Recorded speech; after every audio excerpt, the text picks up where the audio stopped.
So we finished the first part. We were talking about the movie. Again, long story short, good movie, recommended. The second part is more of a personal tribute for us.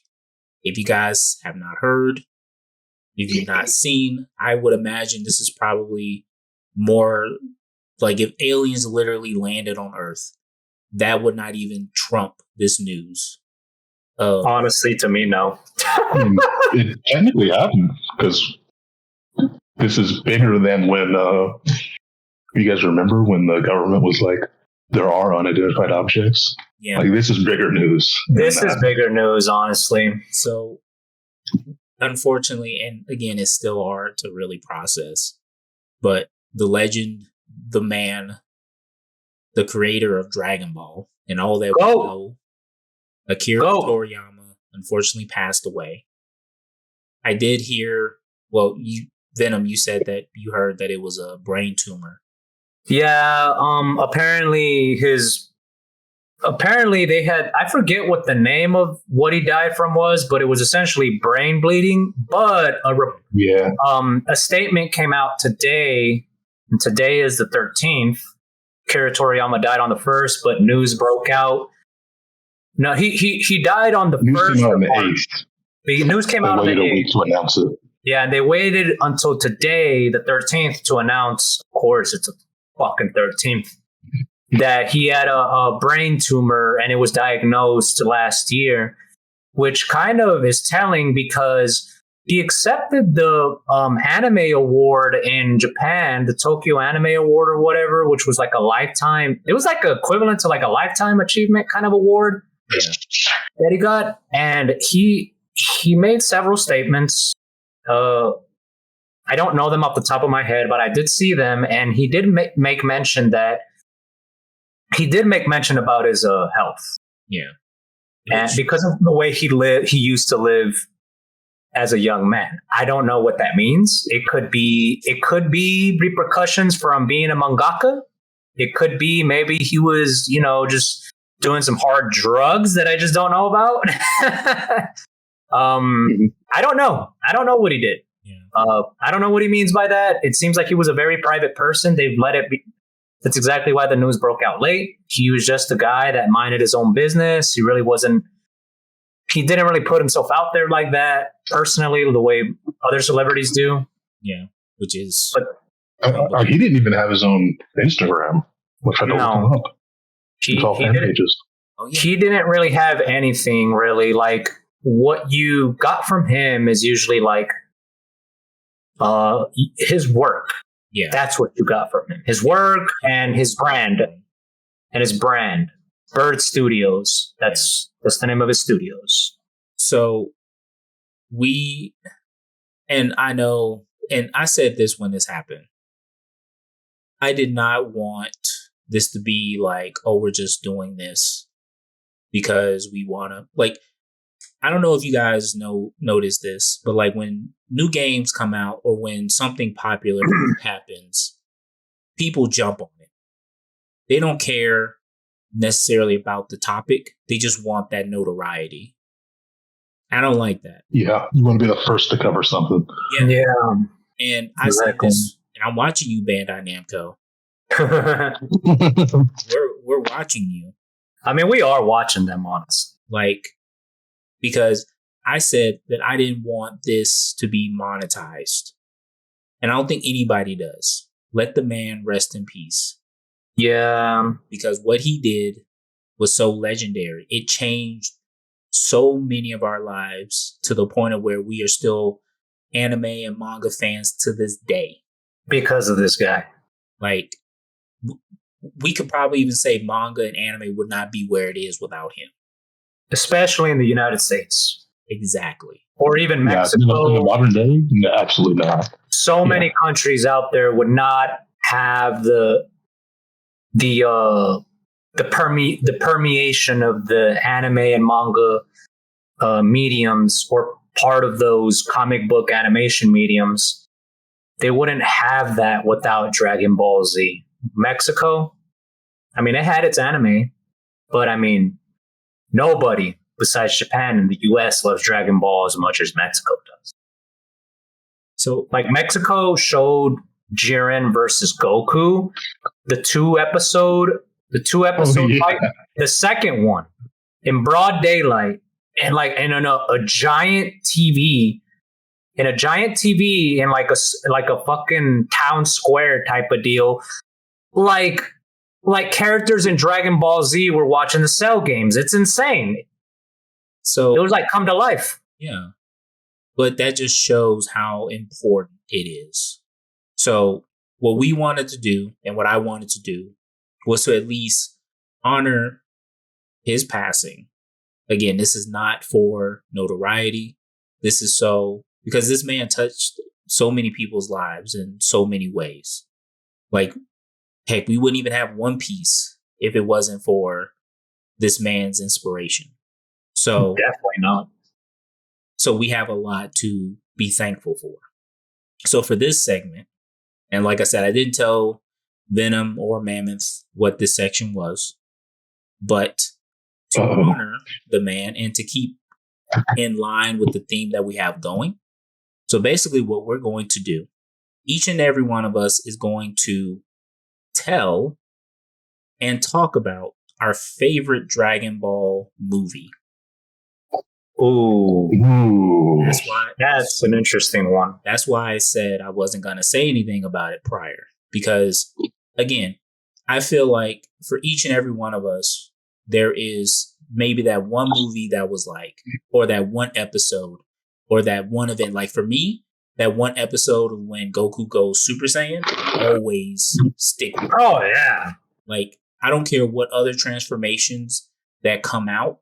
That was the most legendary moment that ever happened in Dragon Ball history, because it was something that was foreshadowed, something that was built up, and it paid off really well.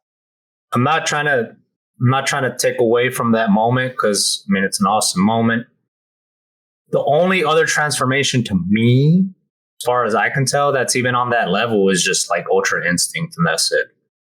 I mean, and even then, you gotta think about that though. Like, it took that many years to get like an event or a payoff that was like on that level, like that kind of status, like iconic status, but in the modern day. And like I said, everyone has that. Well, I could also say Super Saiyan 4. Yeah. Like, no matter what you think about GT, when Super Saiyan 4 came out, that was a fire moment. Like, the first time he transformed, I was like, oh, this is getting serious. The episode did not look to the design is top tier. Because it makes sense. It follows it's a good design progression of humans who are basically primates. Like, they literally turn into giant monkeys. So it makes sense. But yeah. So long story short, what I want us to do is to basically talk about our favorite Dragon Ball Z movie. It could be Dragon Ball, Dragon Ball Z, Dragon Ball. I don't know whether GT movies. I don't think there was one TV special. That was it. Well, if you want to Goku Jr., then sure. Well, yeah, okay, yeah, I remember that. I don't, because they're not classified as movies. Well, that one is not classified as a movie. It's just a TV special. It's like, it came out on TV. It's just an event. So made for TV movies, probably like our version of saying it. Yeah. And Dragon Ball Super. It doesn't matter which era it's in, but whatever that movie is for you, that is what we'll talk about. So we'll try to keep it short, because I do want us to also get into what we're going to talk about for the next episode. Mm-hmm. But again, this part is really important. So who wants to go first? Get out of my head, dude. I'm going to go first with Resurrection F. Oh my God. That's only because you came back in that shit, right? That's why I like it, because it's those like, who don't know, Mammoth is golden and black. He is the Frieza So Of our group. of our group. So go ahead. But it's like, it's a modern movie, relatively modern, but it's a modern movie that brings back something from the past, but pays respect to it while not disrespecting the current cast. All the older Z fighters get something to do, Yeah. and it feels like a complete movie. You know, no one gets dogged for the most part. I was about to say there And are it's some egregious scenes in there, my friend. quite enjoyable Mostly, yeah. because it's got all the stuff that I miss from the Cell saga, my favorite saga, because everybody got a little something to do. Sorry. And you had this bad guy that was actually like a challenge. Or a challenge You can again. say actually a challenge, but like he came back and it's like, yo, round three. Round 3. It really was round 3. Round 2.5. Yeah. But yeah, and it's also like a really, I feel, if you're an old fan and Super dropped and you weren't interested, that was a good point to jump back in and be like, hey, Super is something that you should really give a try, like give a chance to. Because that was me. I wasn't reading Super. I wasn't watching Super. And then Resurrection F came out and I was like, oh, I kind of need to check this out. Still don't read. And it like reinvigorated my interest in the series. So, That came with its own flaws. so, yeah, But, I you will know. say again, we each have our. I said your favorite movie. Oh, no. Even if it's not ours, but I will listen. The whole as soon as you said Resurrection F, I was like, ooh. I was holding it back. I was like, all right. In all fairness, I'm probably the what's the word I'm looking for? The weakest fan, just because I'm the youngest. I've had the least amount of time with it. Well, I wasn't talking about the flaws of the movie at the very end. I was talking about how like there was flaws in Super in general, despite your reinvigorated interest towards it. So it still came with its cons, despite that afterwards. Because even I'll say that Super got plot holes the size of. Oh my god! But anywho, we're not talking about that. We're not talking about that. You are a legend. He is a legend, sir. So anything else, Mammoth? Get into it, like more into it if you want to, man. We don't care if you get more in depth into it. That's fine. I mean, like with the characters or whatever. I mean, again, you don't have to. Like I said, we are on a time constraint, so That's true. That's true. Just say. I will cede the rest of my time by saying Resurrection F brought me back into the Dragon Ball fold because I had zero interest in Super after the Battle of Gods movie. Why? I don't say it. I like the concept, but I couldn't get back into it. Oh, you know what it was? And I wasn't reading the manga either. I think it's the best. It was the best Dragon Ball movie that had come out when it came out. But that's another discussion. Yeah. I mean, you can go. Or was there anything else you wanted to add? No, that's it. Hold on, I need to type something real quick. You go ahead, Venom. I need to type something. Okay. I'm bad at the name shit. My fault. To be honest with you, I don't know. Because I can give you contenders, though. I won't give you the TV specials because those would probably be a shoo-in. Probably. The closest thing to your heart. I don't know, man. It doesn't have to be the best. No, it's not. It's not even the best. Even if it's between two of them, I think that. I mean, there's like three. There's like 3 or 4, man. But I'm not gonna I'm not really gonna. I'm gonna try and make a decision right now. Okay. Because I have that issue all the time. Rock, paper, scissors, son. Man. This man's about. You know what? Look. Is one of those a Broly movie? This man's about to say the The new Broly movie was one of them. Okay. The new Broly movie was one of them, but you know what? This is how I'll tackle it because of the indecisiveness. I'll just mention them like very briefly and why.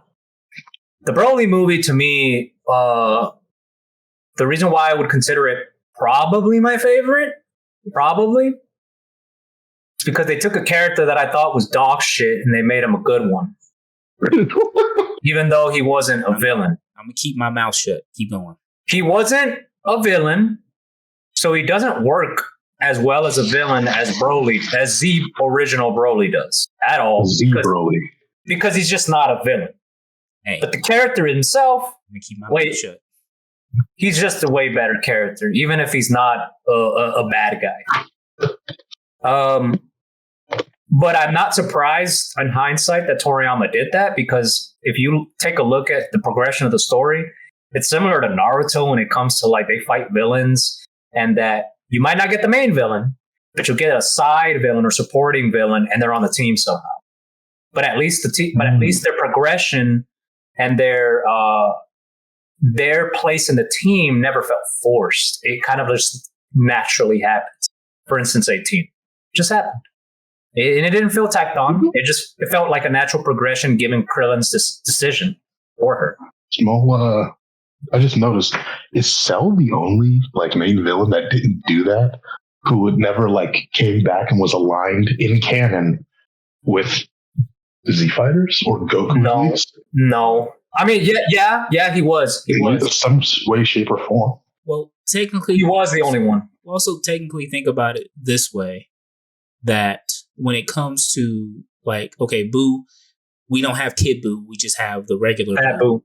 But if you technically more willing to be good versus than the other ones, Frieza, who's just, and he's not really aligned with them. He just kind of, was there for his own purposes. And then, he had similar goals. Like when he was resurrected, he was like, I'm back. And then with Cell was definitely more so of, okay, it's more about me, because the thing with Cell, he has a lot of potential because he had everybody's cells in him. He was literally Frieza, the Z Fighters, all wrapped up into one individual. And 17 and 18 technically as well. Well, yeah, but also there's probably a parallel vision in there somewhere. Yeah, like consider he absorbs them just to get perfect. So, but go ahead. I thought that was really good what they did with Broly's character. They made him. I mean, I still would have preferred if he was a villain, just not that kind of villain like the original in terms of motivation and all that shit. But I thought it was very well done. The animation and art is just masterful. There's just no really other way to put it. The soundtrack is impeccable. I really like that they added Gogeta in there, and the fight was just amazeballs. I liked his first canon appearance, right? Yeah, his first canon appearance, and I mean, it's the stuff of it's the stuff of with that too. But I'm keeping my mouth shut. I mean, it's the stuff of legends in a way, because the first time you ever see Broly and Gogeta go at it, and this was their original movie incarnations, was the intro to Budokai 3. So imagine being a kid back then and seeing that. It's like, yo, they actually did it. It's way different, but they actually did it. It's fucking sick. Then you have Frieza. He comes back. He gets fucked up, but I like his character because he's just doing Frieza shit, but he's also like, they add in some comic relief with him where he's just trying to get bigger. I thought that was fucking hilarious. Overall, I just think the stories, I think what my favorite part of the story is when Broly tells his backstory with his friend Bob. I thought that was pretty sad. Very melancholic. Overall, I just think that was good. Besides that one, it'd probably be Metal Cooler. And this one, I can keep it more simple. The movie 6, Dragon Ball Z. I mean, that's like the action in that movie. That movie's iconic. It's so fucking good. The action is so good.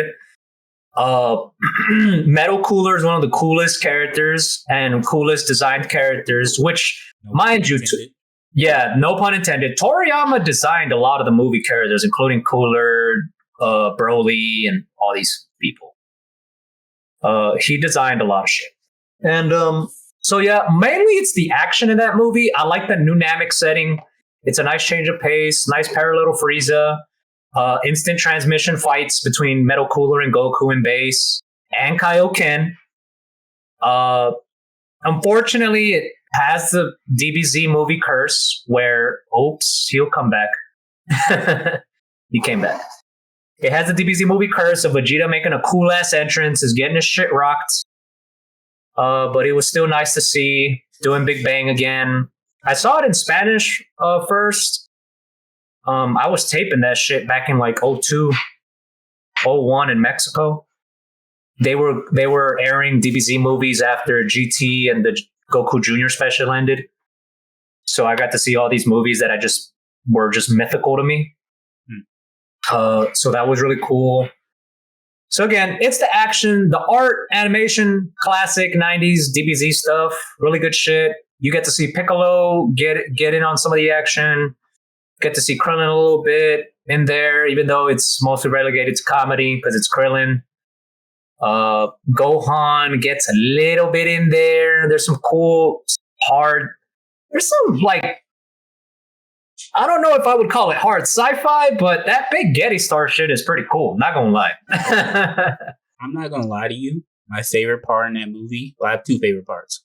The part when Goku and Vegeta like power up to Super Saiyan when they're like after they're like really tired. Yeah, that part is legendary. And then the part where the group of Metacoolers are just standing on the cliff. Oh my god, that was like, holy fuck! How are they going to beat all of them? And they're all the same power level. It's insane. It was like, ooh, yeah, they can't win. Yeah, that one. Okay. And I'm not going to put Fusion Reborn in there, though I do really like Fusion Reborn. Okay. But let me go way back. Tree of Might. Fuck yeah. Tree of Might, man. That's the shit right there. First 3 Dragon Ball Z movies do not miss, even if they're like variation. All DBZ movies are just variations of the main canon story, or they're like what if scenarios. Yeah. So Tree of Might, Saiyans come, just like Nappa and Vegeta. Turles, who was designed to be like if Goku never hit his head. The original Goku Black. The original Goku Black, literally. He has dark skin and everything. This dude is straight Mexican. Or Indian, I don't know. My man was ruthless out here. He was ruthless. The animation and art style, again, classic Saiyan, late Saiyan saga, early Namek saga stuff. The fights are just awesome. Everyone gets to have a shot. You get Yamcha, Chaozu, Tien, Krillin. You get Piccolo. I mean, everyone gets fucked up, including Goku. Gohan gets in on there. I think that was the first time you saw Icarus too, the dragon. I think, even though he's not canon, but he was in there. Didn't he show up in the Garlic movie? I don't know. He showed up in the Arc.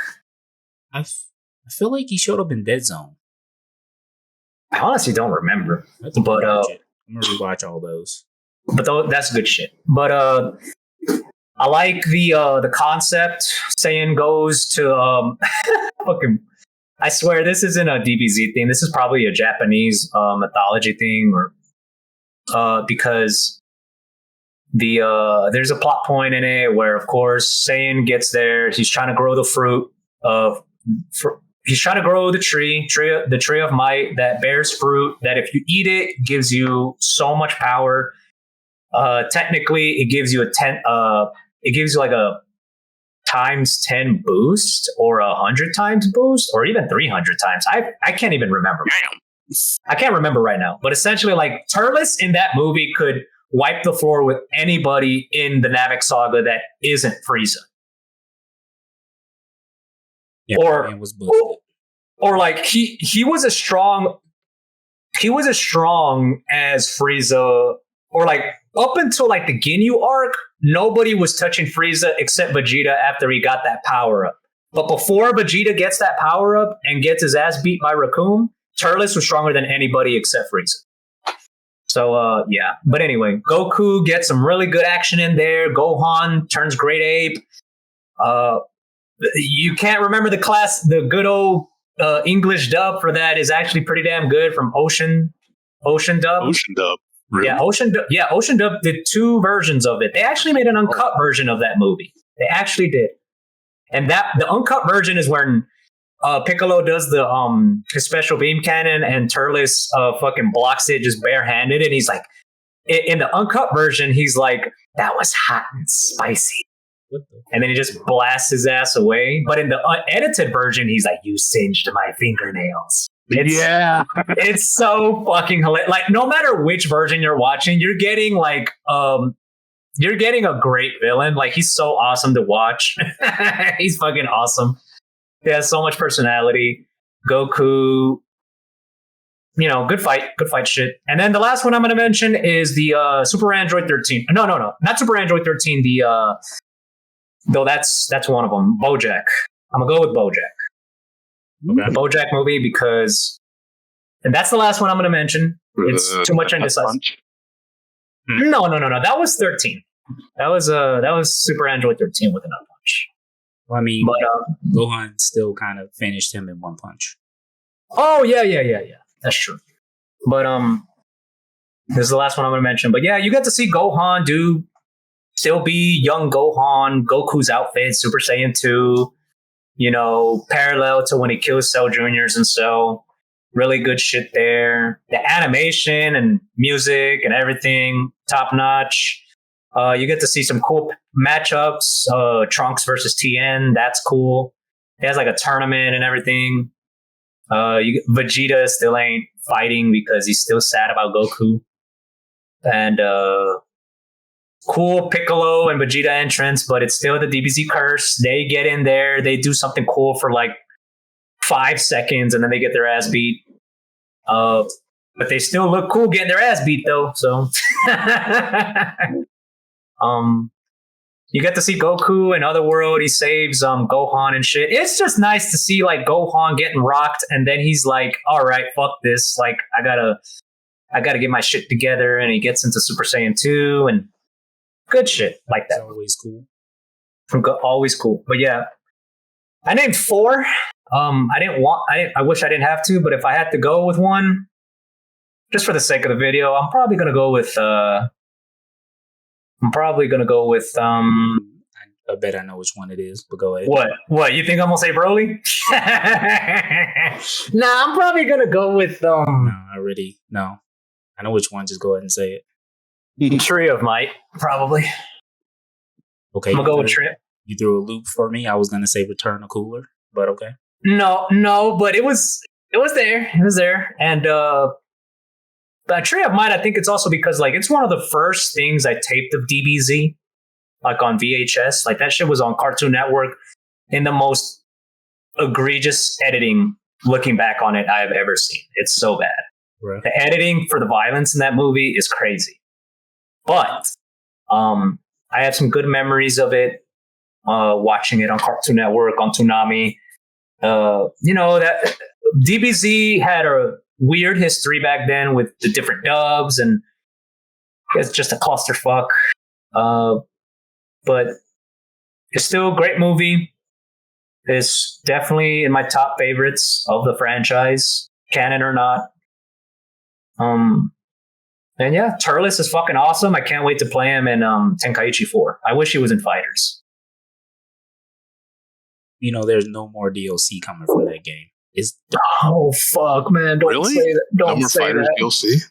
Well, I mean, the last thing like ages. The last thing they brought was the Lab Coat 21, and well, fuck that character. Well, the last update was the netcode, right?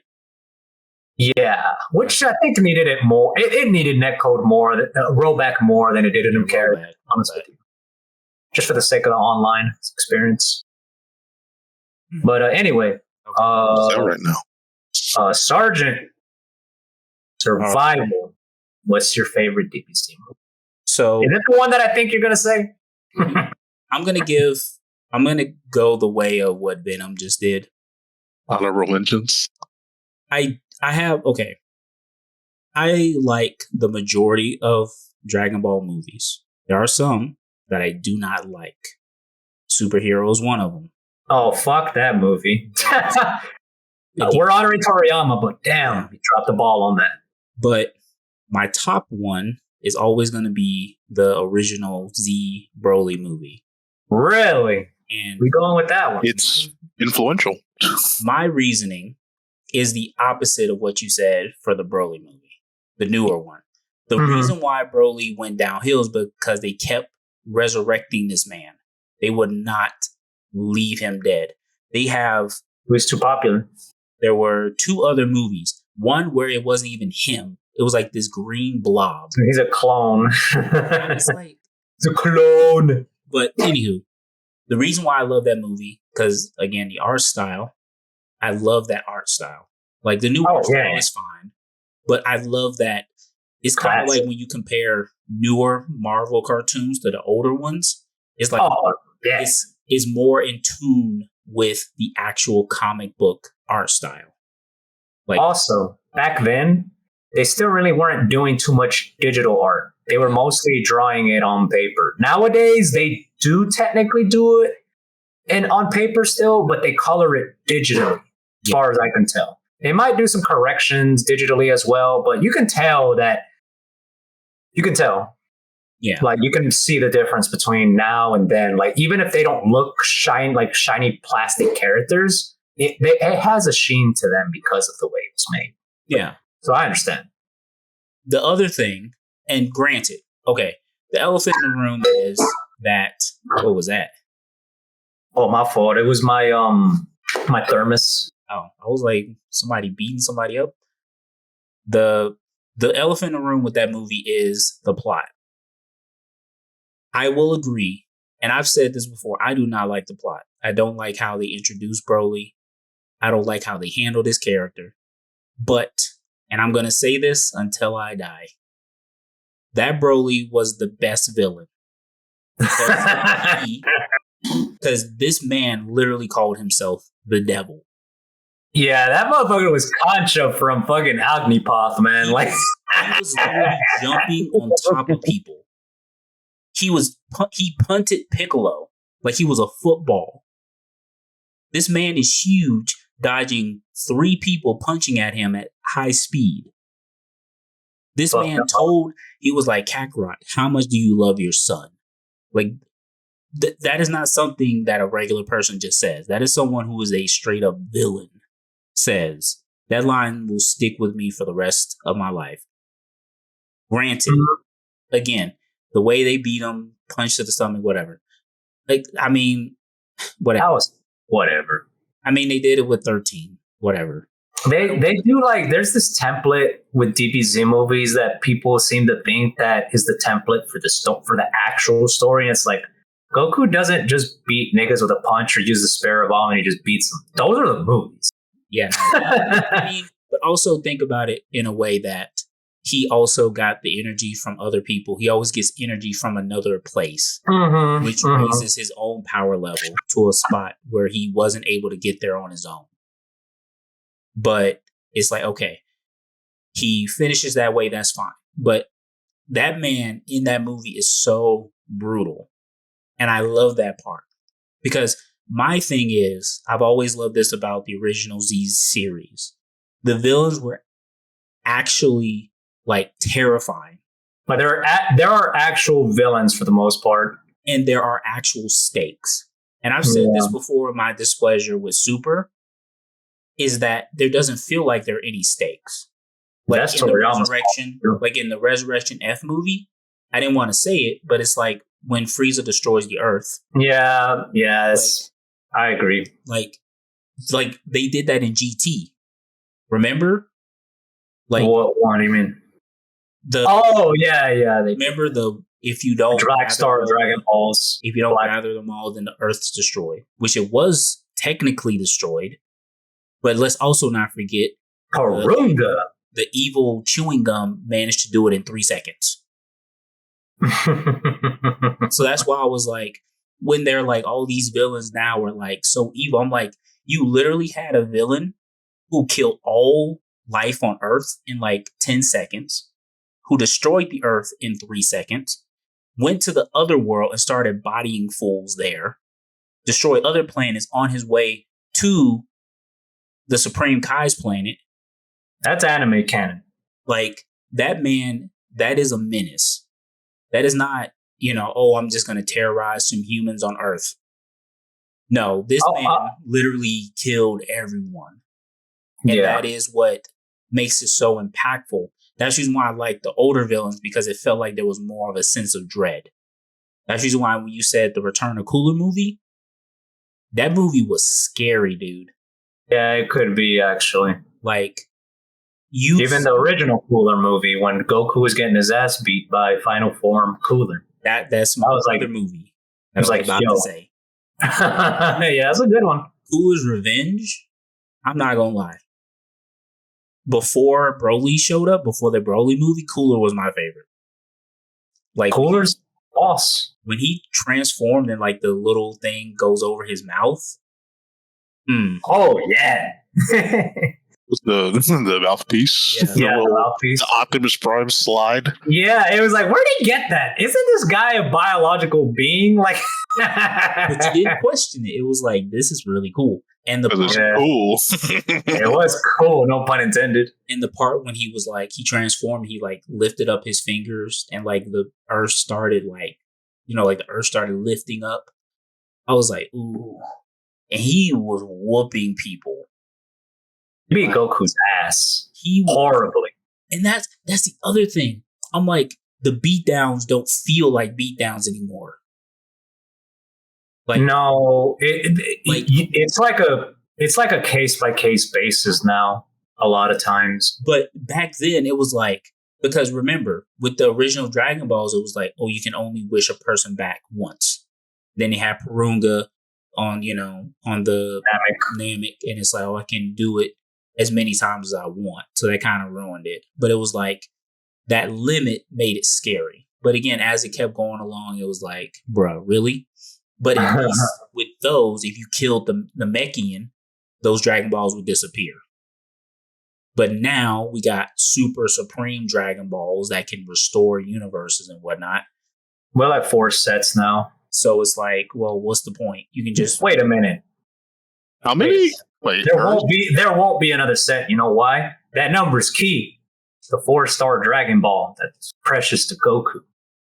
That imagery is always like present whenever he has like a Dragon Ball in hand and openings or endings or promo material or something. They're gonna bring 7 sets of Dragon Balls because there's 7. Oh fuck! Oh, yeah. Man. Isn't 4 an unlucky number in Japanese culture? I don't know, honestly. I thought the number 4 was like unlucky and frowned upon. It might be. We'll have to look into that. You know what they're going to do if that's the case. Yeah, but you know what's going. But yeah, so the Cooler's Revenge. Oh yeah, number 4 is also considered unlucky because it sounds like the word death. Oh.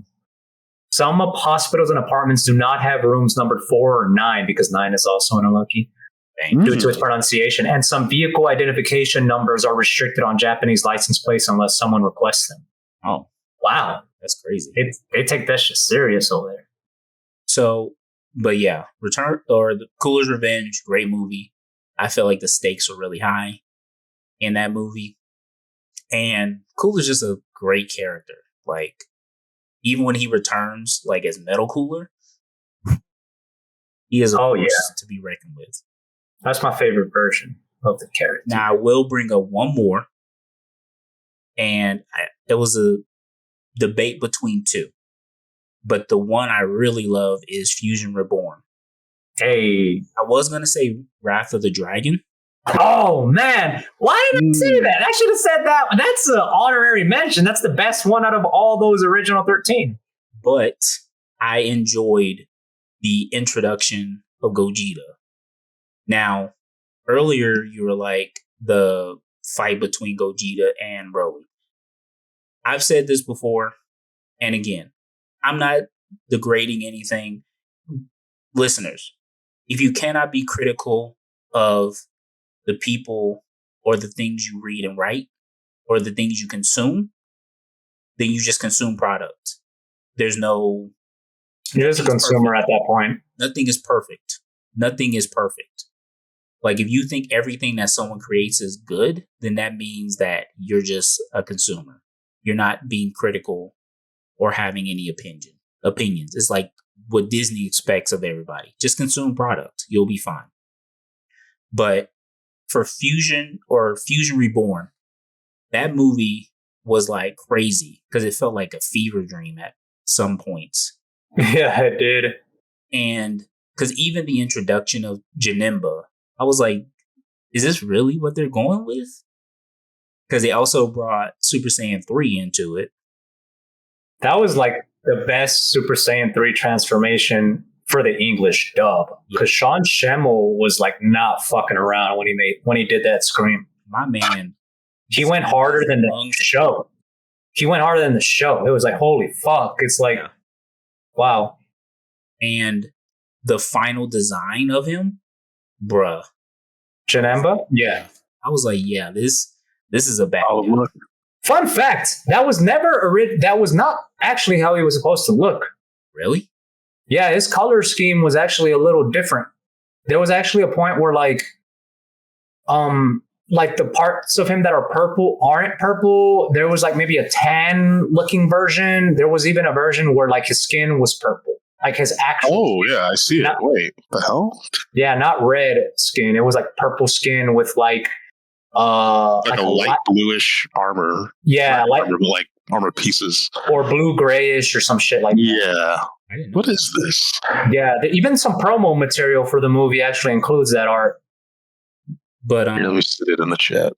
Yeah. I'm gonna keep that. But DBZ promo shit is so cool to look at because it's so much cool art. Oh, that is way different than what it turned out to be. But, yeah, he's even in Fighters as an alternate color. Oh, that makes sense. But yeah. So long story short, I love that movie because also when Gogeta shows up, he's like just the best character. Like, so cool. He's so cool. I feel like he's everyone's favorite. Like this man is doing flips in the air. And Vegeto's still my favorite. When he turned around, in the close up, he just looked, and I was like, "Ooh, this man, ooh." Like, I know, right? I was like, he's just Soul Punisher and just finished it. That motherfucker made sparkling manly. Fuck Twilight. Dude. But that's also the thing that I was gonna say with the Broly one, the newer one. Mm-hmm. I don't mind that movie. I love the animation. Again, I have my own issues with the power scaling, the continuity. Yeah, of course. Because my thing is, you have Broly, right? And in this movie, he is what kind of like quote unquote his power is a mutation. Like, they don't really specify that. That's something you kind of just infer that this motherfucker's a freak. He's just not normal. You assume that this power is something that is beyond his control. And it's like, okay, this person listeners, if you remember in the original series, a lot of times what the Z Fighters would do to overcome powerful enemies is through techniques. It wasn't always like, oh, I just need to be more stronger than you. It was, what can you do what can I do that you can't? Like when Goku was fighting Frieza. Frieza didn't know how to sense energy. So Goku used that to his advantage. That's a smart way to fight. But in this movie, especially as it got to the final part, it looked great. Don't get me wrong. But I was like, You have Super Saiyan Blue now as the strongest Super Saiyan form as of date. Broly goes to his final form. Super Saiyan Gogeta has no chance against this, and he has to go Super Saiyan Blue. And I'm sitting there and I'm like, so technically this man is stronger than both of these guys put together. Yeah. At their strongest. Look, you can't say that it's not, because not really. With Gogeta, when they do fusion, it is both of their powers combined. It's multiplied several times. We don't know the multiplication, but they're stronger than they are stronger than they are individually. Mm-hmm. So what that tells me is that this guy is stronger than the two strongest warriors in the series, who achieved a form that technically wasn't even in canon until it was brought in. But these are technically the strongest forms that they can reach. And this random character is just able to counter that. That was my issue. Because I'm like, where do you draw the line? Because technically, if he's the strongest, then he could be, like, he could literally go solve all their problems. Why do you need Goku and Vegeta? Like, where's this guy been the past 20 years? He's been at the far edges of the universe, bro. No, not the universe, the galaxy. But just on some random ass alley planet. But also consider that he is being trained by Goku now. And it's like, he's being trained by Goku and low-key Whis. But he's mostly sparring with Goku and Vegeta. So at the end of the day, this man will definitely become stronger than both of those two together.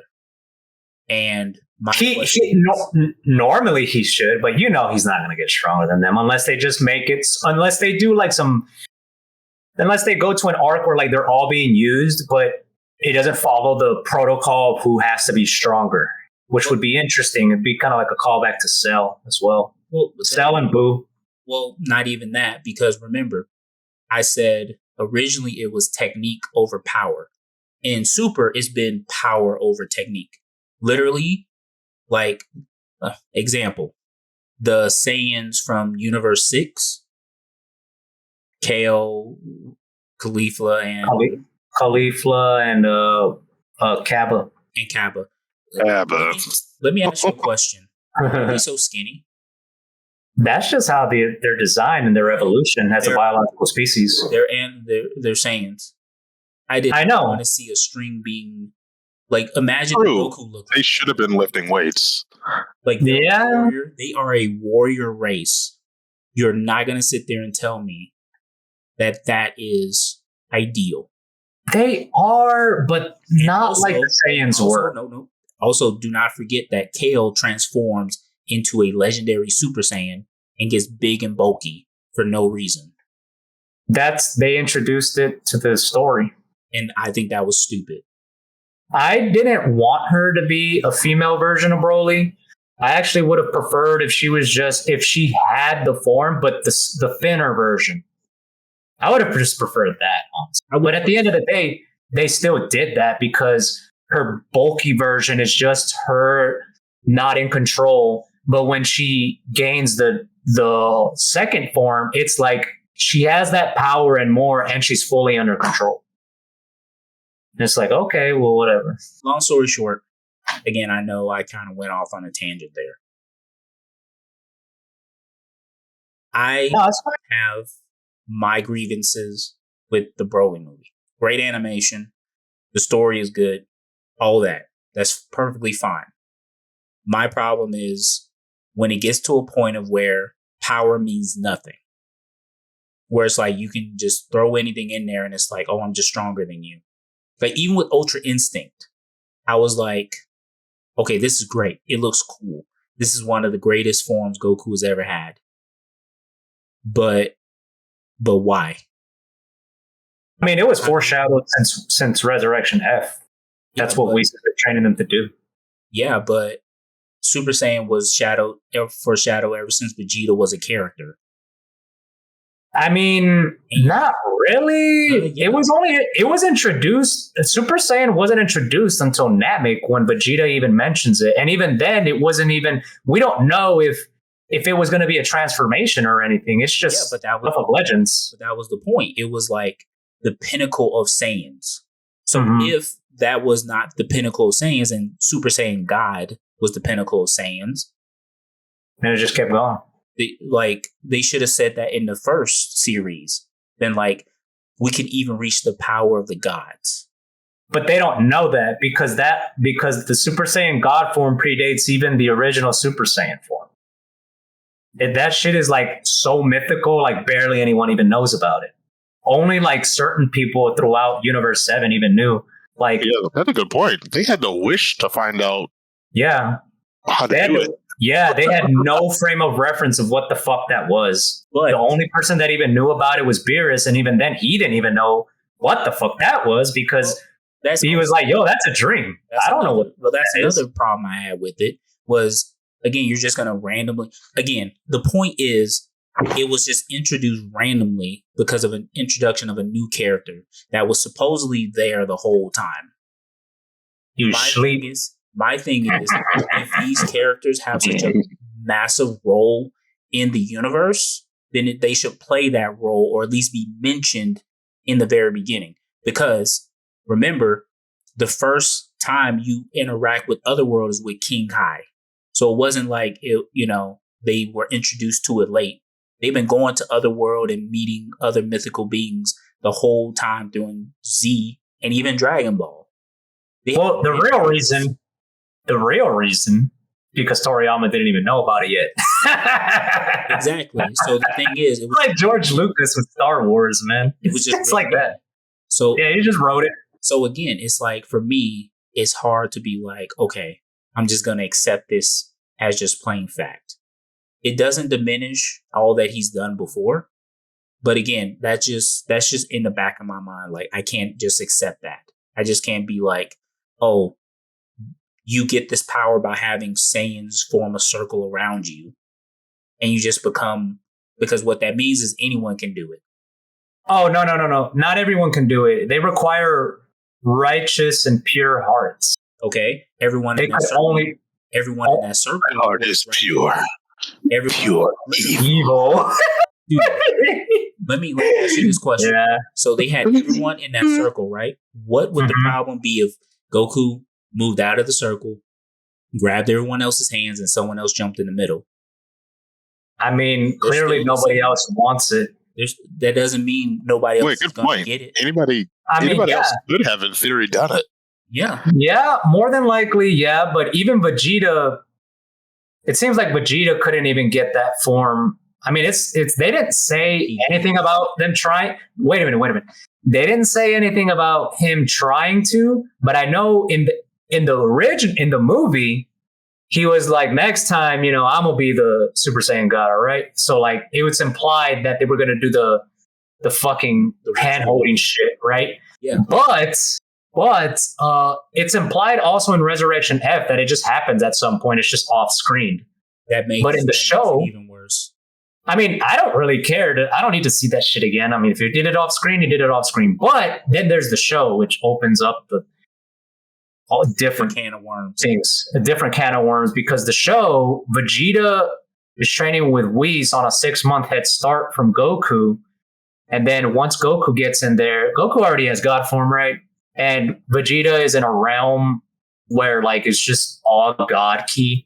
So that also helps with his training. But it wasn't until Goku and him train that they ignite something for Super Saiyan Blue, but they didn't know what the fuck that is. And then that's when it gets more into that. And then Vegeta never does the hand holding thing. He worked his ass off with Whis to even achieve that form.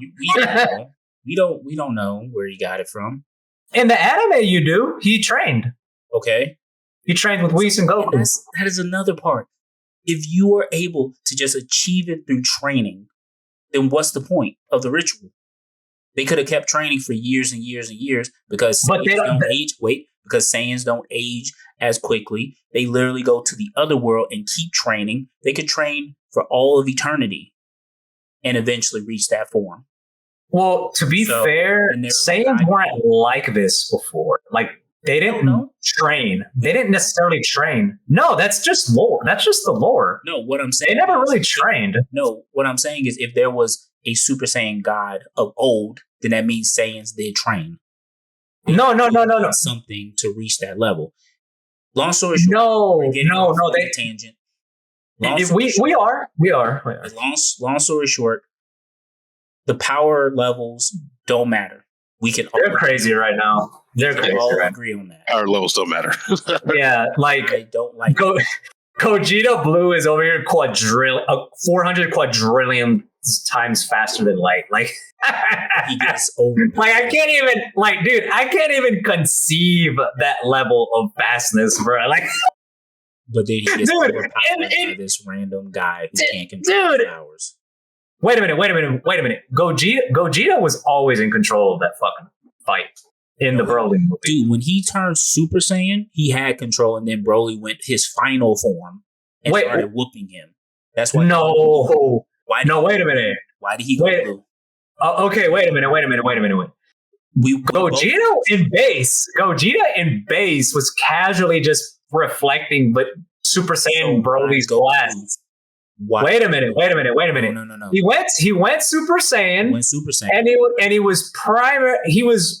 He had an advantage. He had an advantage. And then Broly goes full power. He goes full power, and then he goes Super Saiyan Blue. Because he is technically, he does get that strong to where like he has to get to the blue, and it's like holy fuck. My thing is, you can't. Oh, you don't like that he's that strong in this full powerful. What I'm saying is the point. You should not just be able to be that strong just because you're getting angry. That's like the Hulk. That makes no sense. He is. That's exactly what he is. That's the thing. That makes no sense. Why does he get all this power? Dude, I don't know. Ask Toriyama. Lol. Like, too soon, nigga. I think I can make it work. Like Mammoth, am I crazy? You have two of the strongest characters in the series who achieved an even stronger level of God, who fuse together and are quote unquote the strongest warrior aside from Whis and Beerus in the universe. I mean, it's like Frieza. A character that was just introduced who doesn't even know really anything about Saiyans aside from what his father has told him. I mean, it's kind of like if you look at Z, like up until like there's no Super, right? Just Z.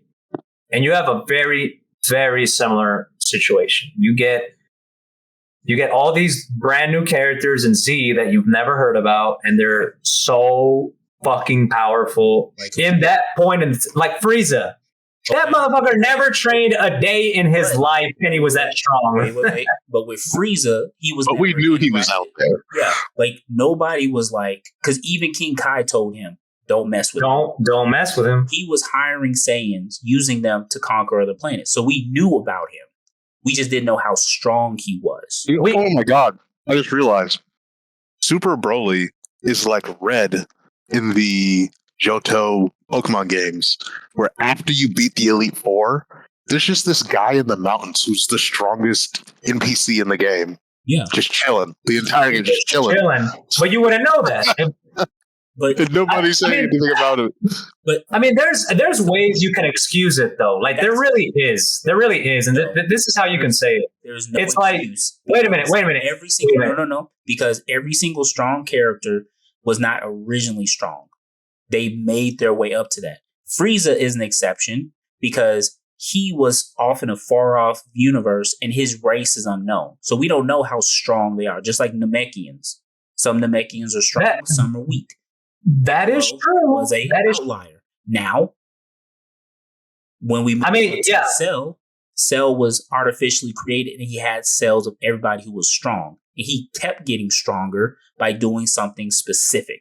So it wasn't like he just suddenly transformed of his own free will. He had to actually work for it to absorb Android 17, 18 in order to get stronger. And then with Boo had to he was weakened. Wait a minute, Kid Buu. We're talking Kid Buu. No, I'm saying Kid Buu on his own. No, I'm saying good Buu because he was limited because he absorbed people who influenced him. So he slowly got rid of those limiters and became his strongest form. Wait a minute, but Kid Buu is his original form, and that motherfucker and Kid Buu via Toriyama 2010's retcon. Kid Buu has been alive since time began, and that's fine. Sure, whatever, right? But even then, it's like imagine a creature like that. That motherfucker didn't train either. He didn't do shit. Yeah. And he's already as powerful as he is in the show. But we all agree that Z could have ended at the Cell Saga. So we wouldn't even... It could have. If it did end at the Cell Saga, we wouldn't be talking about it. But the thing is, you gotta look at this as a big... No, you gotta look at the big picture. There is, because this is a universe. No, and Buu is from a person from like tens of millions of years ago.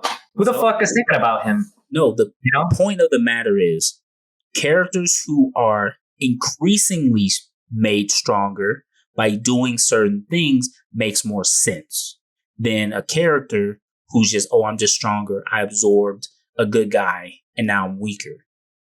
But versus a guy who just has this innate power, that was a problem.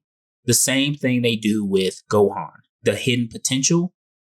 I think his is worse, honestly. I hate that so much. Is worse. It was good in the Cell Saga, but then they brought it back in the superhero movie.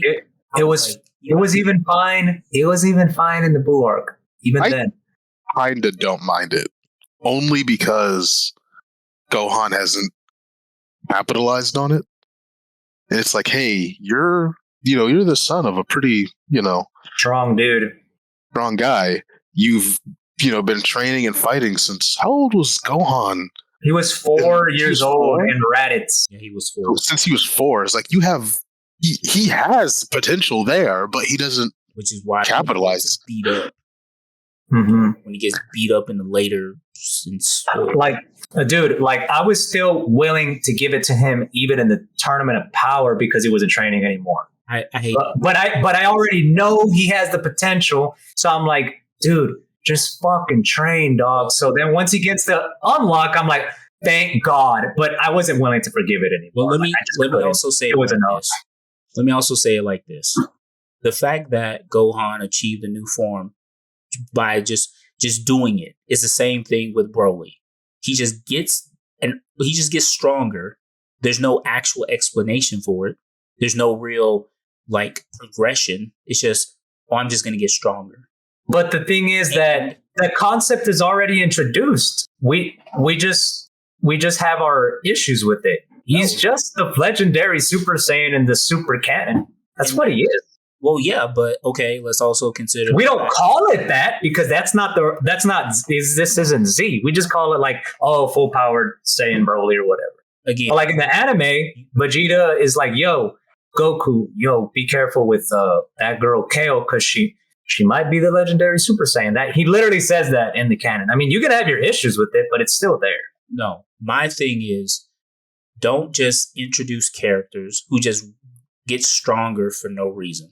Just like with the Universe 6, they were able to become Super Saiyan, Super Saiyan 2 so easy. And I was like, okay, if this is your version of another universe, that's almost like spitting in the face of all the hard work that the Z fighters had to go through just to even get to that point. I got a hot take.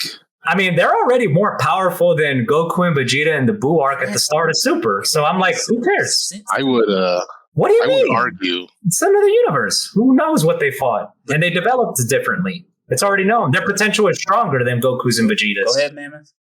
I would argue that Broly's transformation was more earned in the sense of the plot because he didn't just do it. He needed the anger boost to go further. He lost Otherwise, he needed to give up his higher brain function for this power rather than, if I just try really hard and concentrate on this one spot, I can transform. It's like, it doesn't really feel as earned as like for Broly. It was like it was given to him, but in the tournament, it feels like the Universe 6 Saiyans just kind of did it.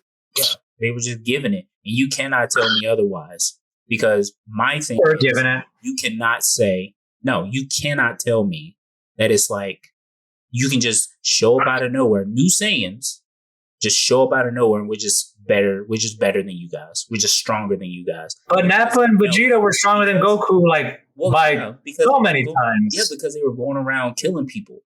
They were. Yeah, but they never trained. Dude, they didn't train though. How quickly have we forgotten about Saiyans have a certain power level at birth, and the people who are weaker than that are tossed aside, and the ones who are stronger get higher status. Okay, yeah, but the thing is, we're that way. But again, Kaba and those two other characters, though, like they're on a different plane. You know like what? That's a good point, actually. For them to be that strong and have no concept of Super Saiyan, it's like, what the hell were they doing in their universe? Dude, exactly. They're fucking crazy over there. Who knows? No, my thing is here again. When you are measuring your concept, you are measuring based off of what you already know. What we know is Z, Dragon Ball, Goku, and Vegeta. Their struggle, their abilities, their training, everything they went through just to even get to Super Saiyan 2. And when you introduce new characters that we don't know anything about, and don't say, it can't be like, oh, we know about them. No, we don't. We just know what they show us. We don't know how their home world is. We don't know their history. We don't know anything about them. All we know is that they're Saiyans from another universe that are just supposed to be stronger than the main characters. And they get stronger and stronger for no reason. So what that tells me is that potential matters more than technique. So it's literally the flip of what Dragon Ball Z was all about. Dragon Ball. Wait a minute. Nope. Because wait a minute. Goku is over there dodging Kale. No, Kale. He's over there in tired base mode. Goku is over there.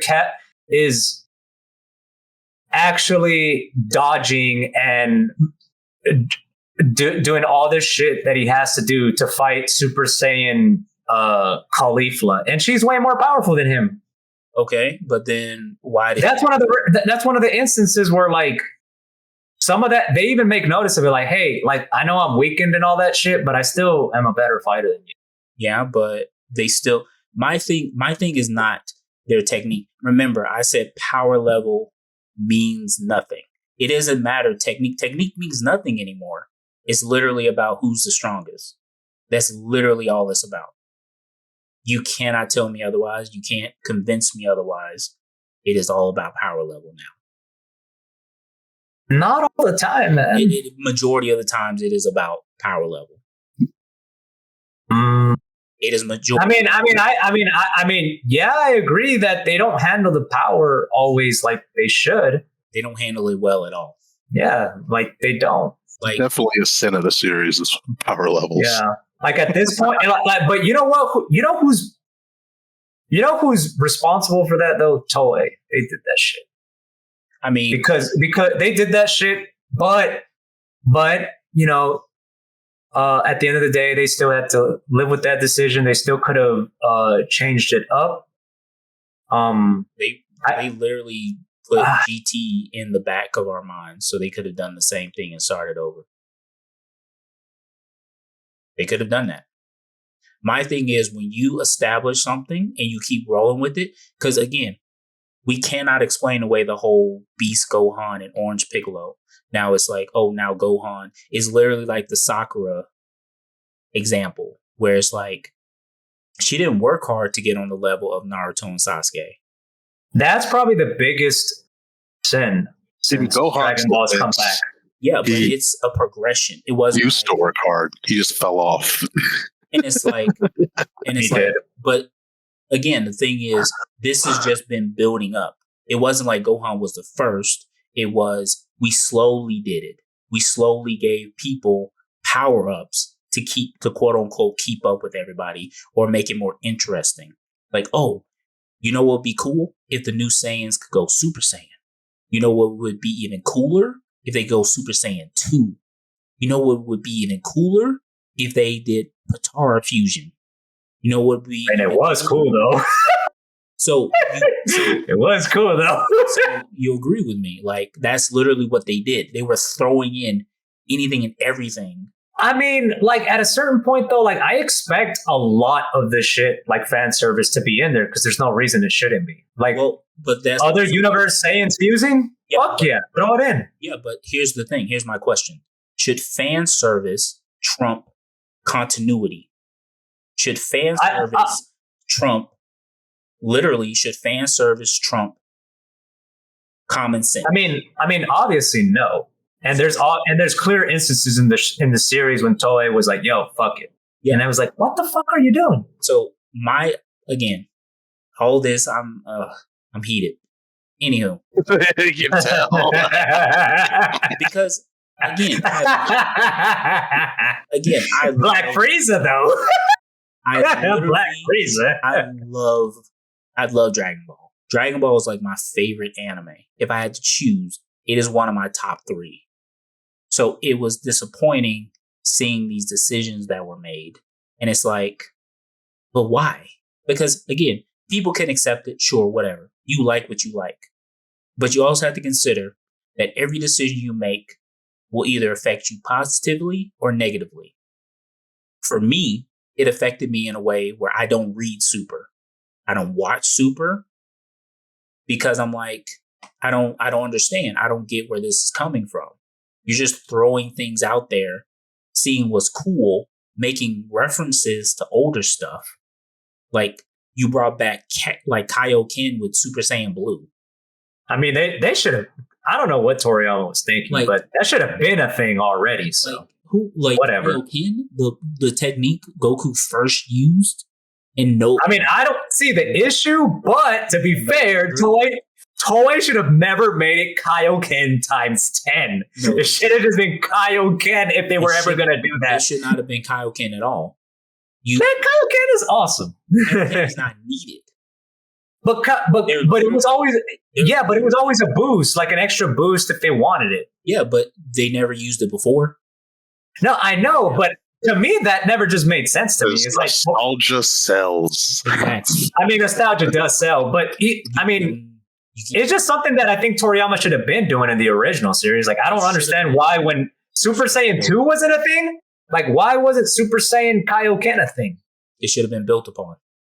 Yeah, but that's Toriyama's error. That's Toriyama's error, honestly. That's why with Super Saiyan 4, I was like, I accept that more over Super Saiyan God because it makes more sense for Saiyans who are literal people who can turn into apes. When they say the apes are their strongest forms, it brings out their primal instincts. Literally their strongest form. But that form is nothing to them anymore. Like, but they don't. No. Because it's not even part of their evolution. Yeah, that's a good point.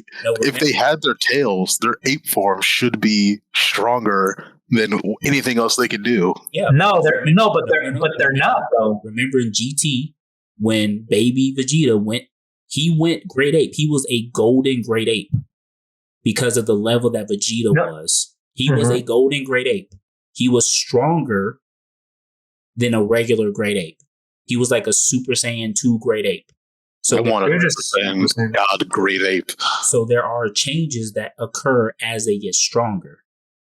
So just like the same argument with Broly and his innate strength and losing control, same thing with great ape. They get stronger when they lose control. So why can't they go great ape as Super Saiyan and be the strongest that they're, that's the reason why I said Super Saiyan 4 makes more sense because it's like instead of this huge bulky form, I am this sleek, covered in hair with my tail. Like I am the closest to my origins. Wait. Form. I get that, but the thing is the story doesn't allow for Super Saiyan 4 to even make sense. I mean, they could. No, I mean, it only makes sense because of that past lore, but the new lore is that they don't And this is based on the original manga, mind you. I'm not even talking about super stuff. This is just manga stuff in general. Like the grade 8 form is just a ×10 boost before Super Saiyan. Okay. But right? Wait a minute. No, it's a ×10 boost, right? But they've progressed so much as Saiyans that their body doesn't even grow a tail anymore because they don't need it. Okay. That form, it's like nothing to their biology anymore. That's why Goten and Trunks don't have it. That's the same case we could say with Kaioken. Why do you need Kaioken Super Saiyan Blue in the story? I mean, if he needs a boost, he needs a boost. Then go grade 8. But they don't have tails anymore. They can't. They should have tails, though. Wish for it. You know, they wish for everything else. Wish for it. Wish for your tail. It would have been cool if because it's inconvenient. It's just an inconvenient power. They can't even look at the moon, bro. Like, come on. How was that a full moon? When it's like Vegeta literally created a moon, so he had control. So wait. Look. Like it's not just that. No, look, it's not. Wait a minute. Look, it's not just because in the lore of the original manga, like their bodies don't need that form, like at all. It's just too bulky. It's impractical. It doesn't make sense for them, honestly. Okay, so then right? Wait. Why did it get bigger? Wait a minute. But that's also Toriyama's underlying message about the evolution of the Saiyans and where it's going. Like they're not barbarians anymore. They're reaching a level that their ancestors would have never conceived because spiritually they're in the heavenly realms. And over there, but that's because the story right now, y'all don't know this, but the thing is, I don't see anyone ever talking about it. It's really weird that Dragon Ball, as everyone knows, was based on the Journey to the West Chinese tale. Okay. But the thing is, Super continues that when Z stopped. Okay. That's why some of that story progression is the way it is. That's why you get Goku and God form. That's why you get Vegeta and yeah, I know, and I agree. It should be written better. But my thing is, here's my thing. But that's like what I was saying. That's his message. That's just his message. If it's written, what? It is a content form, a content farm. If you're going to introduce something, do it right. Because if you don't, I agree. Then you have issues where people are getting power ups that don't even make any sense, and as you're saying, aren't necessary. So if you got God form, why worry about Super Saiyan? If you have God form and you're fighting someone who is a regular Super Saiyan or even a legendary Super Saiyan, because remember, legendary Super Saiyan was stronger than just a Super Saiyan. Broly would have gotten swept if it was Super Saiyan 2 Goku. We know that. Wait. Yeah, but that's potentially not even true because Broly's power kept growing. He kept getting stronger throughout the whole film. I'm not talking about Super Broly. I'm talking about Z Broly. Yeah, Z Broly too. The whole movie, he's getting constantly stronger. He's like, yo, really? Yeah. Huh. He was getting stronger progressively throughout the whole movie. That they make it a focus point where like he's powering up so much that he has a barrier, like a power barrier around him, and a bunch of energy orbs are getting shot off to the planet because his power is just growing so massively. It has to shoot out and leak essentially. Yeah. He's not even trying to destroy shit. His power just kept rising and rising and rising. Yeah, because he has excess energy. That makes more sense than just No. Like he was actually getting even stronger after that. Yeah, no. But also, let me say this again. He was not overpowering a God fusion. No, of course not. So again, but they always do the Batman argument for him. It's like, yo, but with enough prep time though, Broly can get there. Like Z Broly, that was like one of the OG like fanboy arguments for him to win. It's like fights. It's like, yo, man, but Z Broly, he just keeps getting stronger and stronger, dog. And it's like, dog, like, he's not gonna get stronger fast enough, nigga. Like, if that's the argument, and we're saying that this Broly, the new one, is just able to just get that strong just by getting angry, then you can theoretically say the same thing for him, because at that point there was no such thing as a god form. So, and this was my other fear. I was like, they're introducing all these villains and they're like making them good guys. I was like, when are they going to bring Cooler back?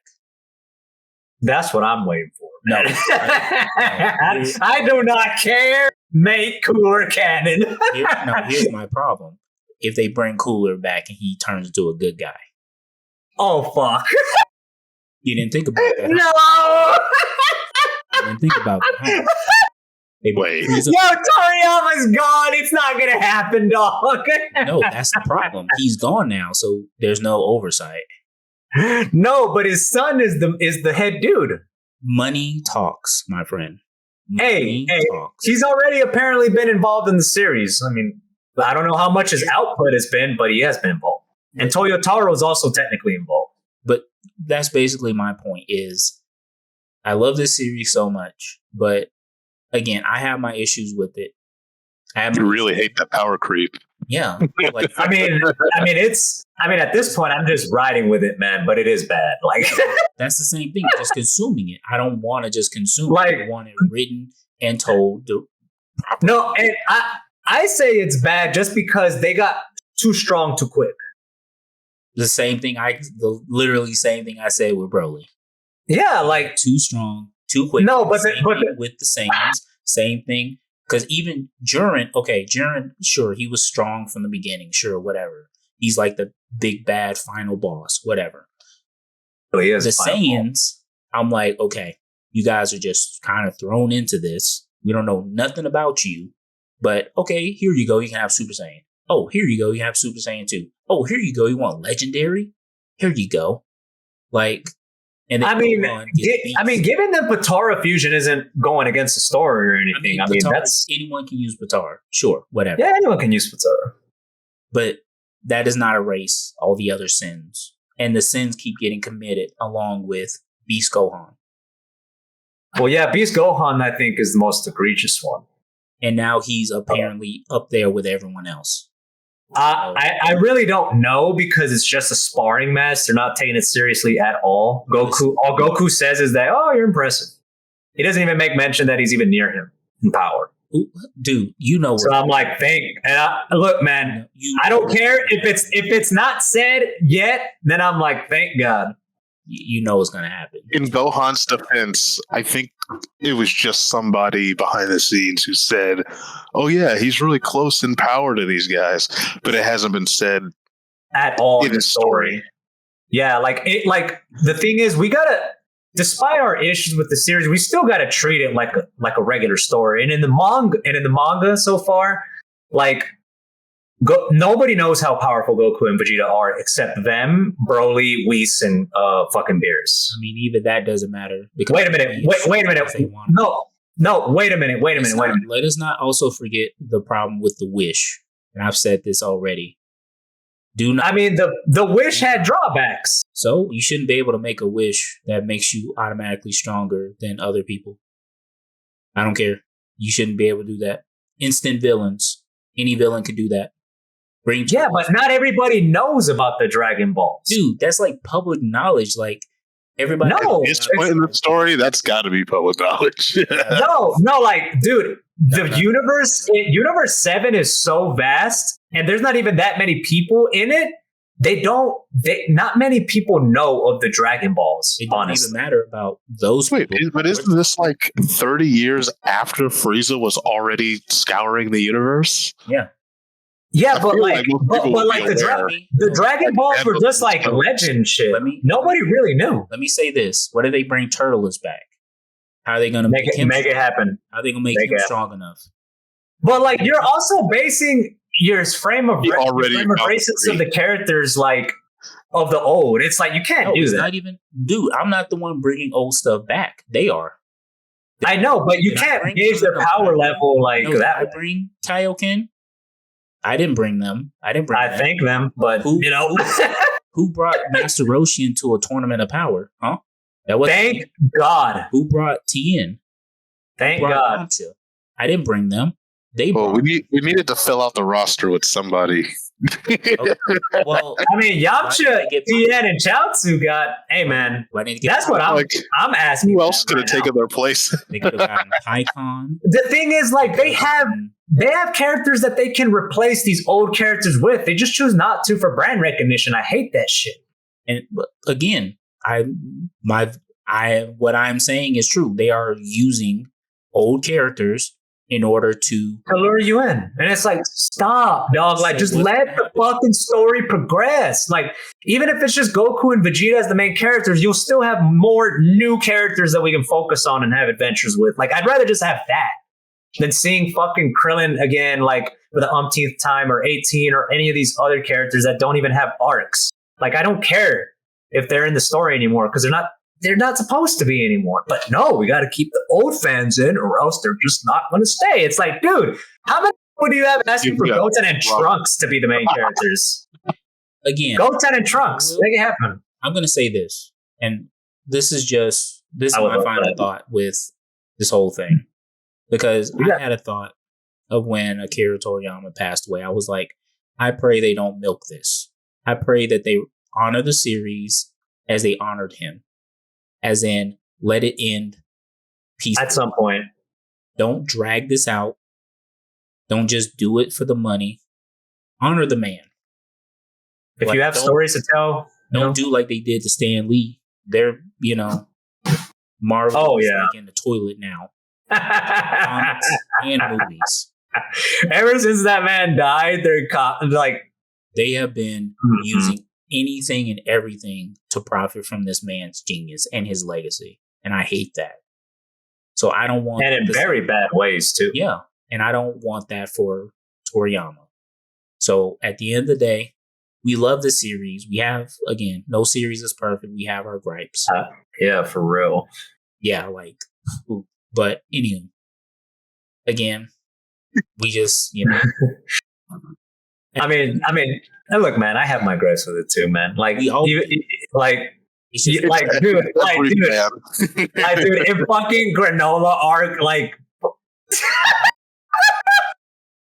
dude, the power level, it's so dumb and it's so awesome at the same time. I can't help but love it at this point. It's like, dude, they're so powerful. Every nigga that hated these these death battles are like so mad right now. I'm just loving that these idiot losers are seething at the mouth that a fictional character is that much more powerful. My thing is that issue is what stopped me from reading Super and even watching the anime even further. So again, I'm just gonna say, let it end peacefully. Let it end gracefully. I agree. Don't hold this man's legacy for hostage. Don't use it for monetary value. Bandai. Just let his legacy be that, a legacy. And again, we all have our gripes. We all have our limitations. This man still is a legend and we love him. Like, yes. This is it. Like, hey, finish what you were going to say first. But at the end of the day, we love him that much to where it's like we get this heated about characters and stories and all this stuff. But yeah, go ahead. Well, I know we wanted to talk about the favorite movies, and then of course we got into this heated discussion about Super and its problems. But I think we still, like, as fans of his work and as people that got influenced by him, like, dude, I wouldn't even be drawing if it wasn't for that guy. Like, I was drawing DBZ characters, and that's what I wanted to draw all the fucking time. I was writing fucking, and I know you were too, more than likely. Yeah. Like, I was writing fucking fan fiction in the 4th grade. Like, I had never written on my own like that, but it was an assignment, but I still wrote the shit out of that fight. And the teacher was like, "Can't you make them talk instead?" That shit was so funny because there was so much nonsensical fighting in that paper. But I think we owe it to also talk about his other work as well. Well, I found his some of his other work. If you're a Toriyama fan as well and you collect manga, There's currently a book out of his other works, part of his other works, like Go Ackerman. There's some one shots in there. There are like mini mangas as well in there, and these are all made from like during his Dragon Ball publication. Like you can tell based on like the art style. It's like, oh shit, this was drawn like during the Frieza arc. Oh shit, this was drawn during like the Saiyan arc. So I was like, yo, he was putting out some work even during the publication of Dragon Ball. And Dragon Ball was like the most popular thing when it was like in the Shonen Jump magazine. So I mean, like Mammoth, you read all of Dr. Slump, right? No. No? No. But you did read Dr. Slump, right? Very little. How'd you years? How'd you like it though? It was enjoyable. It reminded me of like a more I don't want to say more funny, but more gaggy Dragon Ball. Like it wasn't like, hey, it's time to fight. It's like, hey, let's have some fun and goof off for like the next 30 pages. It's a good one. Is it like I did not know he did the Blue Dragon. I remember when that game trailer dropped. He did Blue Dragon? Yeah, the game was made by him. He's the one that started that. I actually really like that show. The game came first and then the show came. I remember this. I remember when this came out. I was like, wait, this is badass. I was like, yo, Toriyama, Dragon Ball? Wait, did that come out before like the third act of JoJo's Bizarre Adventure? Because those were literal stands before stands. No. Blue Dragon came out. The game came out on the 360. Came out like in 08, somewhere around there. And then the anime came out after. So JoJo came. Tsunami. I caught the first episode. Yes, JoJo came first since '87. Oh wait, what happened? Why'd you guys get quiet? Wait, can you hear me? Yeah. Okay, I'm coming through. Wait, what happened? Oh, he disconnected. Whoops. I think my computer froze. Oh, it's because of the board. I was literally talking out loud about a Zatch Bell chapter, the new one that came out today. Yeah. And I was reading it, and they jacked up Brago. Like this man has been eating protein in the past couple of years. Bruh. Actually, beautiful. But yeah, he has done a lot of work. Like I know Dr. Slump. I didn't know Blue Dragon was his work. Yeah, so that makes me really curious as to like what other series I read or enjoyed that was his handiwork. You want to know something really cool? What's that? He did like two seinen one shots collaborations. So he did a collaboration with Zetman's author. Yeah. So I have the Japanese volume. I forget the name of it right now, but it's about like the Galactic Patrol, wink. So the Galactic Patrol guy looks like Iron Man, but he's like, his face is like green. And he's like trying to fight this this evil villain, and then there's this everyday character that gets mixed up in it, but it's it's seinen, so that's really cool. You can read it online, or there was a time in the late 2000s when Shonen Jump was like, yo, renowned mangakas, give us your one shots, motherfuckers, let's go. So like Kishimoto did one, like a baseball manga, or I think he did a mafia one after too. But Toriyama did one called Kintoki. And it's like about some fictional race kid. He's the last of his kind, apparently. And some lady stumbles upon him and they get into like this predicament where she owes some people some money or some shit. And it's a really cool little one-shot fantasy action. If you like that kind of shit, highly recommend. He's made a lot of work. Sandland. They have a game that's coming out. Yes. I think next month. So, okay, we are at 2 hours and 12 minutes. Wow. Yeah. That last part, I didn't put a time limit on. I should have. But we're gonna wrap it up here. Yeah, I need to make sure I put like a timer or something. Well, I did have one for the first part, but I didn't put one on for the second part. That was my big mistake. I mean, heck, this second part could literally be 2 episodes if I wanted to. This is literally 3. But so the final part is gonna be what we're gonna talk about for next time. And I picked this because I was like, with each episode, we're kind of going from medium to medium. Like, I don't want us to be like, oh, we're going to do 2 episodes on movies or 2 episodes on manga or 2 episodes on anime.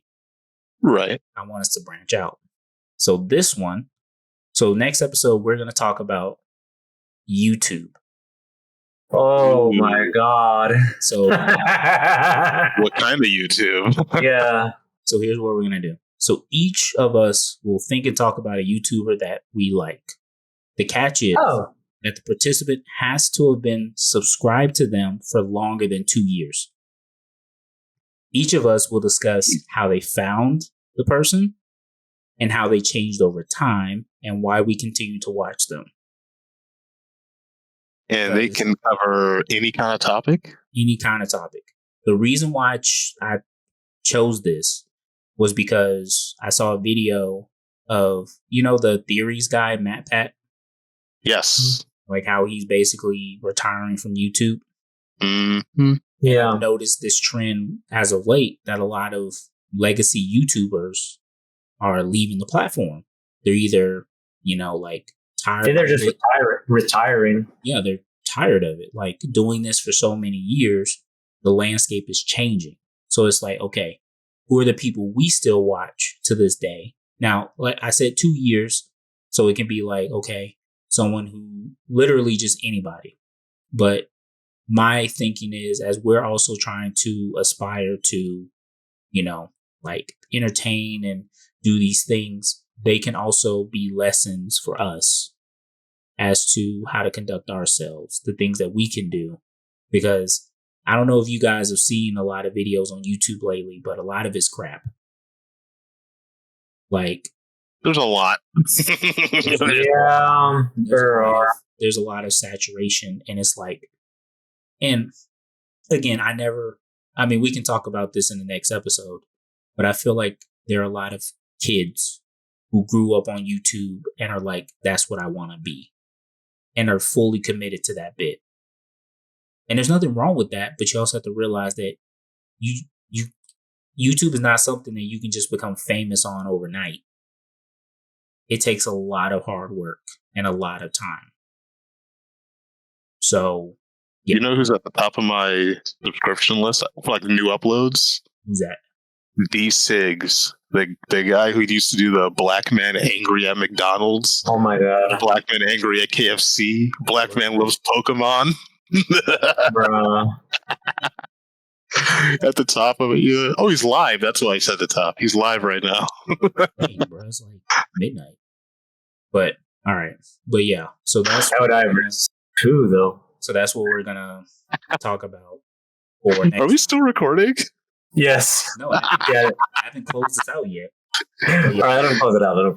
But, Just Helldivers 2 promo in the background. Yeah. For democracy and some bugs and liberty.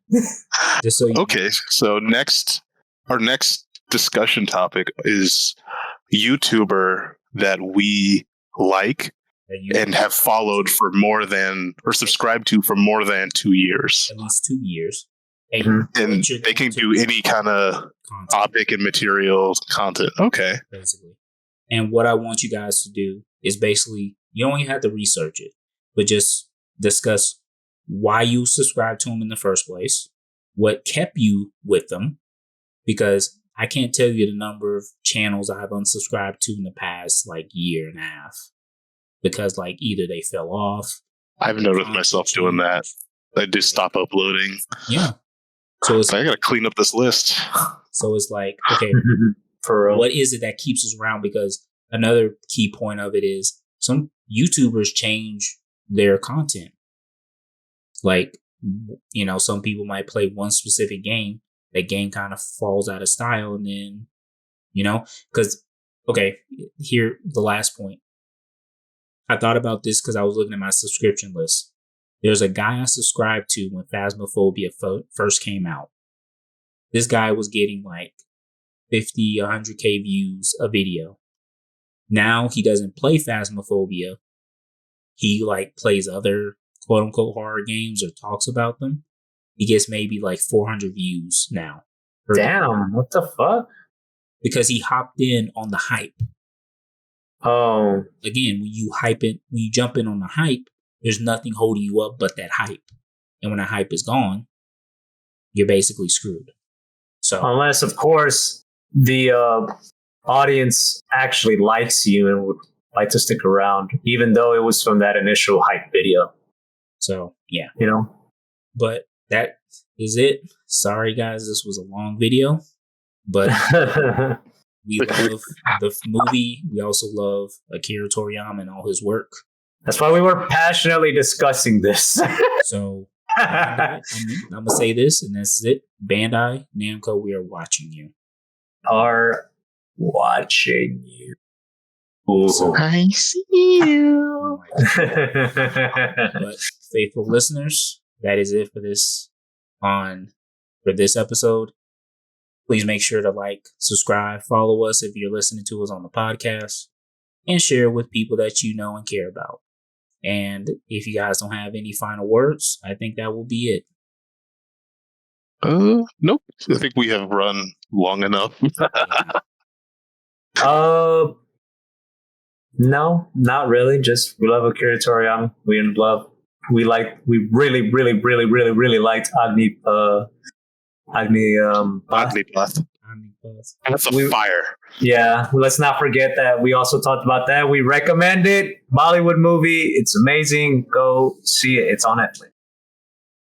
And with that, viewers, we're out. Peace. Peace.